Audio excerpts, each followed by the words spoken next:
إن الحمد لله نحمده ونستعينه من يهده الله فلا مضل له ومن يضلله فلا هادي له وأشهد أن لا إله إلا الله وحده لا شريك له وأشهد أن محمدا عبده ورسوله أما بعد فأعوذ بالله من الشيطان الرجيم بسم الله الرحمن الرحيم سامعین محترم، السلام علیکم۔ دینی امور پر اجرت، قسط نمبر 2۔ جیسا کہ پچھلی قسط میں دینی امور پر اجرت کے بارے میں قرآن و حدیث کے دلائل پیش کیے تھے کہ یہ کمائی حرام، جہنم کی آگ ہے، اور ایسا شخص قیامت کے دن جنت کی خوشبو بھی نہیں پا سکے گا۔ لیکن اس کمائی پر مصر رہنے والے فرقوں کے یہ علماء کہتے ہیں کہ ان قرآنی آیات کا ہرگز یہ مقصد نہیں کہ قرآن پر اجرت منع ہے، بلکہ قرآن ہی کی آیات بعض دوسری آیات کی تفصیل بیان کرتی ہیں۔ اس بارے میں وہ سورہ بقرہ آیات 174 اور 175 پیش کرتے ہیں۔ ملاحظہ ہوں یہ آیات: ان الذين يكتمون ما انزل الله من الكتاب ويشترون به ثمنا قليلا اولئك ما يأكلون في بطونهم الا النار ولا يكلمهم الله يوم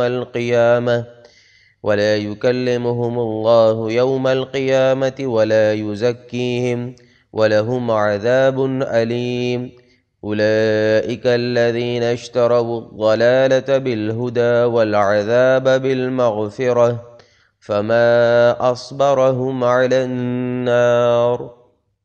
ترجمہ: بے شک جو لوگ ان احکام کو چھپاتے ہیں جو اللہ نے اپنی کتاب میں نازل کیے ہیں اور اس قرآن کے ذریعے تھوڑا معاوضہ کماتے ہیں، وہ دراصل اپنے پیٹ میں جہنم کی آگ ڈالتے ہیں۔ قیامت کے دن اللہ ہرگز ان سے بات نہ کرے گا، نہ انہیں پاک کرے گا، اور ان کے لیے دردناک عذاب ہے۔ یہی وہ لوگ ہیں جنہوں نے ہدایت کے بدلے گمراہی خرید لی ہے، اور اللہ کی طرف سے مغفرت کے بدلے اللہ کا عذاب۔ سو دیکھو یہ کس قدر صبر کرنے والے ہیں جہنم کی آگ پر۔ اسی طرح سورہ آل عمران کی آیت نمبر 187 بھی وہ اپنے دفاع میں پیش کرتے ہیں کہ وَإِذْ أَخَذَ اللَّهُ مِيثَاقَ الَّذِينَ أُوتُوا الْكِتَابَ لَتُبَيِّنُنَّهُ لِلنَّاسِ وَلَا تَكْتُمُونَهُ فَنَبَذُوهُ وَرَاءَ ظُهُورِهِمْ وَاشْتَرَوْا بِهِ ثَمَنًا قَلِيلًا فَبِئْسَ مَا يَشْتَرُونَ۔ ترجمہ: اور جب اللہ تعالیٰ نے ان لوگوں سے پختہ عہد لیا تھا جو کتاب دیے گئے کہ وہ لوگوں کے سامنے کتاب کو وضاحت سے بیان کریں گے اور اسے چھپائیں گے نہیں، پھر انہوں نے کتاب کو پس پش ڈال دیا اور اسے تھوڑی سی قیمت کے عوض بیچ ڈالا۔ کتنی بری ہے وہ قیمت جو وہ وصول کر رہے ہیں۔ ان آیات کو پیش کر کے کہا جاتا ہے کہ جب دین کو چھپا لیا جائے اور اس پر اجرت لی جائے تو یہ اس وقت حرام ہے، ورنہ یہ جائز ہے۔ سامعین محترم، بے شک ایسا کر کے اس پر اجرت لینا تو کھلا حرام ہے، لیکن یہ مفتیان بھی اس امت کے ساتھ وہی کھیل کھیل رہے ہیں جو کہ قوم یہود کے علماء نے کھیلا تھا کہ اللہ کے نازل کردہ میں سے بہت کچھ چھپا لیا کرتے تھے۔ اللہ تعالیٰ نے اس قسم کے افراد کی اس روش سے اسی وقت آگاہ کر دیا تھا۔ مالک کائنات سورہ توبہ کی آیت نمبر 34 میں اس کا نقشہ پیش کرتا ہے: یا ایہا الذین آمنوا ان کثیرا من الأحبار والرهبان ليأكلون أموال الناس بالباطل ويصدون عن سبيل الله۔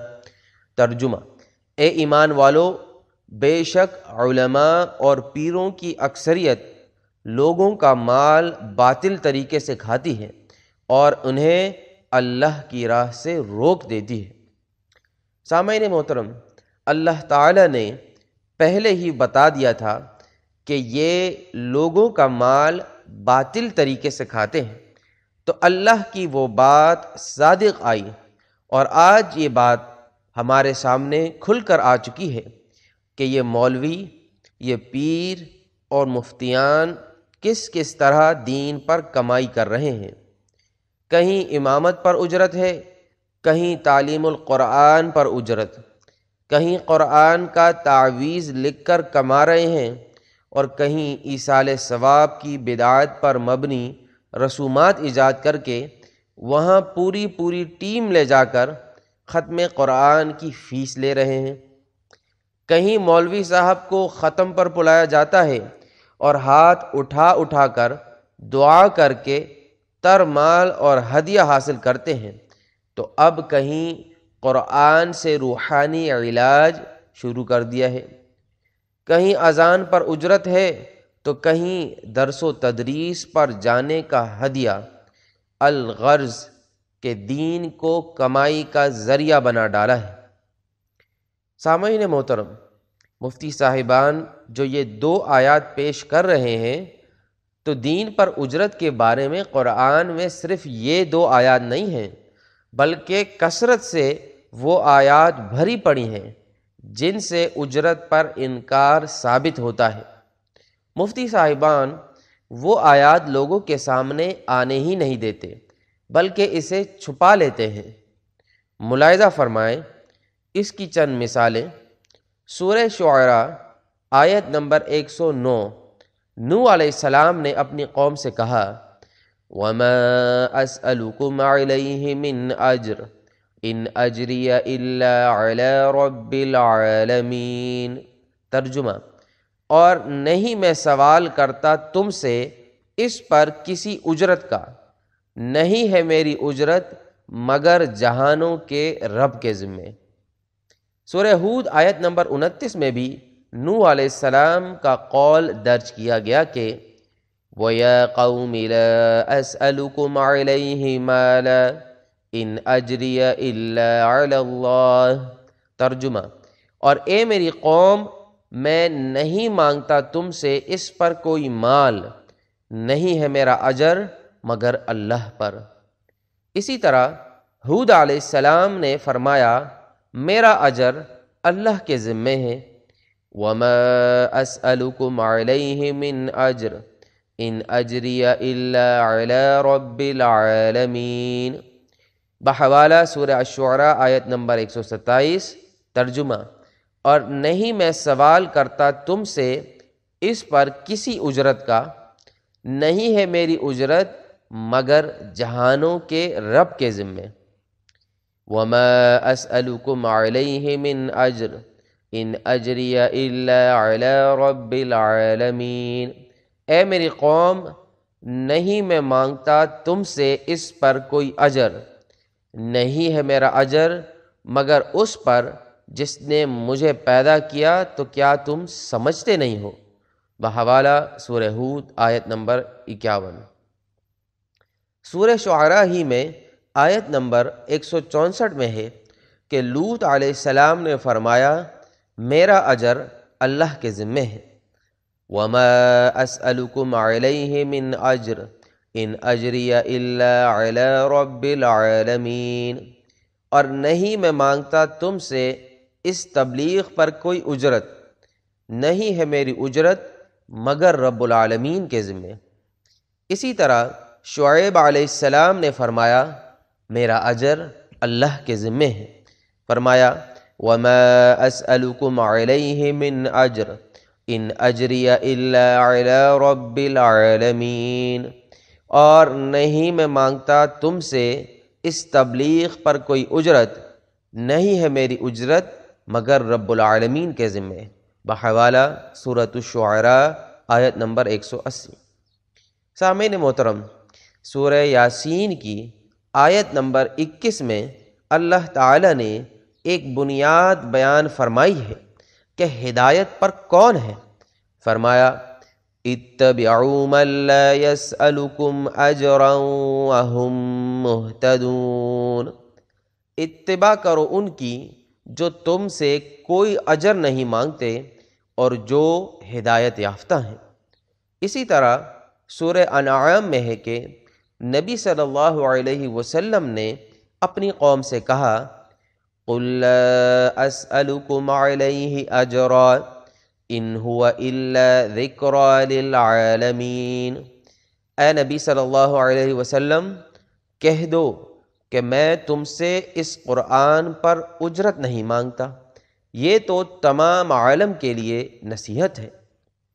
سورہ سبا کی آیت نمبر 47 میں بیان کیا گیا کہ اللہ تعالیٰ نے نبی صلی اللہ علیہ وسلم سے کہلوایا قُل لَا أَسْأَلُكُمْ عَلَيْهِ أَجْرًا إِنْ هُوَ إِلَّا ذِكْرَى لِلْعَالَمِينَ، اے نبی صلی اللہ علیہ وسلم کہہ دو کہ میں نے دین پر تم سے کچھ اجرت مانگی ہو تو وہ تمہاری، میرا اجر تو اللہ کے ذمے ہے اور وہ ہر چیز سے باخبر ہے۔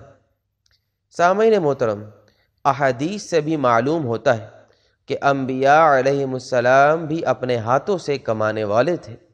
صحیح بخاری کتاب الاجارہ میں ہے کہ نبی صلی اللہ علیہ وسلم نے فرمایا ما بعث اللہ نبیا الا رعى الغنم، کہ اللہ تعالی نے کوئی نبی ایسا نہیں بھیجا جس نے بکریاں نہ چرائی ہوں۔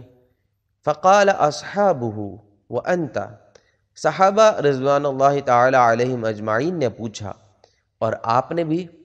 فقال، تو نبی صلی اللہ علیہ وسلم نے فرمایا نعم، ہاں، کنت ارعاها علی قراریط لأہل مکہ، میں بھی مکہ والوں کی بکریاں چند قیرات کی اجرت پر چرایا کرتا تھا۔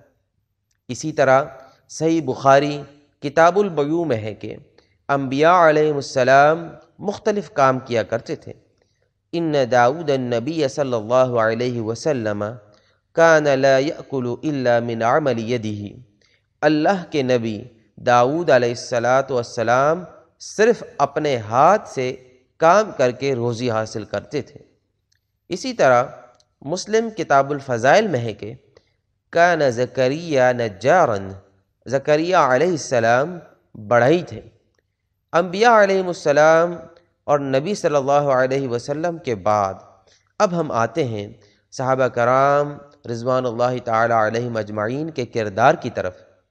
صحیح بخاری کتاب الجہاد والسیر میں ایک حدیث ہے، انس رضی اللہ عنہ فرماتے ہیں کہ نبی کریم صلی اللہ علیہ وسلم کی خدمت میں رعل، ذکوان، عصیہ اور بنو لحیان قبائل کے کچھ لوگ آئے اور یقین دلایا کہ وہ لوگ اسلام لا چکے ہیں، اور انہوں نے اپنی کافر قوم کے مقابل امداد اور تعلیم و تبلیغ کے لیے آپ سے مدد چاہی۔